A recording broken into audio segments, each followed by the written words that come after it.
संतोष देशमुख यांना न्याय द्यावा या मागणीसाठी छत्रपती संभाजीनगर शहरात आज मोर्चा काढण्यात येणार आहे आणि याच मोर्चात जे आहे ते देशमुख कुटुंबीय सहभागी झाले आणि छत्रपती संभाजीनगरमध्ये जे आहे ते देशमुख कुटुंब जे आहे ते आता पोहोचले। आपल्यासोबत छत्रपती संभाजीनगर इथे पोहोचल्यानंतर धनंजय देशमुख आहेत। काय सांगाल, ज्याप्रमाणे राज्यभरात आक्रोश पाहायला मिळतोय, मोर्चे निघतात आणि तुमच्या बंधूंना जे आहे ते न्याय द्या ही मागणी प्रामुख्याने पुढे येते।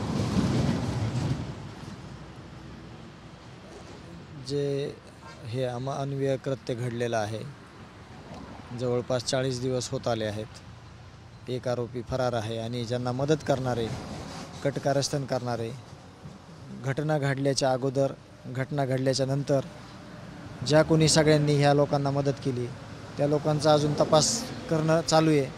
लवकरच तो पण तपास होईल आणि हे सगळे पाळेमुळे ज्यावेळेस उकडून टाकले जातील, सगळ्या आरोपींना फाशी दिली जाईल, त्यावेळेसच हे सगळ्या गोष्टी थांबणार आहेत। जोपर्यंत ह्या सगळ्या गोष्टी होत नाहीत तोपर्यंत देशमुख कुटुंबीयच नव्हे तर गाव आणि प्रत्येक तालुका जिल्ह्यातले राज्यभर जे न्यायाच्या भूमिकेत उतरलेले लोक आहेत ते कधी थांबणार नाहीत। कारण का इथं गुन्हेगारी थांबली तर इथून एक चांगला मेसेज जाणार आहे की गुन्हेगारीला ह्या महाराष्ट्रामध्ये कुठंही थारा दिला जात नाही आणि जे मुख्यमंत्री साहेब आहेत आणि जी सगळी यंत्रणा आहे त्यांचा हाच शब्द आहे की शेवटचा म्हणजे गँगमधला शेवटचा आरोपी ज्या वेळेस जेरबंद होऊन त्याला फाशीची शिक्षा होत नाही तोपर्यंत हे सरकार, ही सगळी यंत्रणा थांबणार नाही। त्याच भूमिकेत आज होत असलेल्या छत्रपती संभाजीनगरमध्ये जो जन आक्रोश निषेध मोर्चा होतोय त्याला आम्ही देशमुख कुटुंबीय इथं उपस्थित झालेलो आहोत आणि सगळ्यांना आव्हान असेल माझं की अगदी शांततेत आपल्या ज्या मागण्या आहेत, आपलं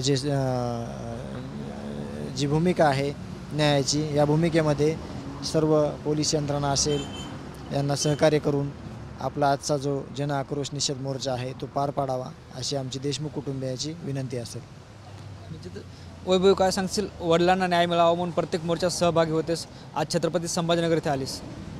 आम्ही या छत्रपती संभाजीनगरमध्ये न्यायाच्या भूमिकेत आलो आणि आमची एकच मागणी आहे की आम्हाला लवकरात लवकर न्याय द्या।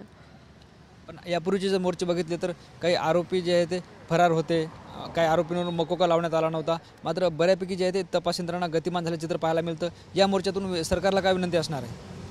विनंती हीच आहे की अद्यापही एक आरोपी फरार आहे आणि त्यांना मदत करणारे कोण असतील किंवा CDR नुसार जे कोणी निघेल त्यांना सुद्धा यामध्ये सहारोपी करावा आणि कठोरात कठोर शिक्षाही द्यावी।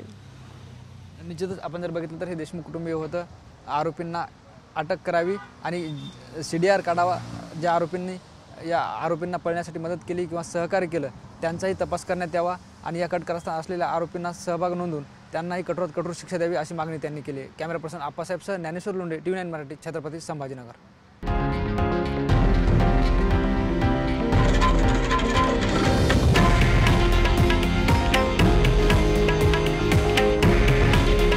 हे आहे देशातील नंबर 1 न्यूज नेटवर्क आणि आपण पाहत आहात TV9 मराठी।